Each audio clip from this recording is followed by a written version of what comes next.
আমার একজন ফলোয়ার বলেছে যে তাকে একটি বিটিএস মেম্বারের যে কে ছবি আর্ট করে দিতে। তো তাই আমি বিভিন্ন ছবি খুঁজছি কোনটি আর্ট করা যায়। এখন অনেকেই এসে ভাববা যে আমি একজন বিটিএস লাভার। আরে ভাই না, তেমন কিছু না। আমার ফলোয়ার আমাকে যেটা বলবে আমি সেটাই করব।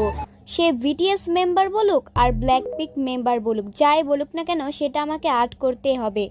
তার জন্য আমি এখানে অনেক ঘাটাঘাটির পর কোনো ভালো ছবি খুঁজে পাচ্ছি না। তারপর একটু উপরে যাওয়ার পর আমি একটি ছবি দেখতে পেয়েছিলাম, কিন্তু সেটা আর্ট করলে বেশ মানাবে না। তো তাই আমি এখানে আরেকটি ছবি দেখতে পেয়েছি যা খুব ফর্মাল ড্রেস পরা ছবিটি। তাই এটাকে আমি স্ক্রিনশট দিয়ে তারপর এখন আমি এই ছবিটি আর্ট করব। এভাবে দেখতে দেখতে প্রায় আধা ঘন্টার মাঝে আমার ছবিটি প্রায় অর্ধেক কমপ্লিট হয়ে গিয়েছে। তো এখন শুধু আমি এটার চোখ এবং নাক দিব। তো এভাবে প্রায় 1 ঘন্টা খাটাখাটির পর আমার ছবিটি প্রায় কমপ্লিট। ছবিটিকে ফুটিয়ে তোলার জন্য এখানে আমি আলাদা করে চশমা ব্যবহার করেছি।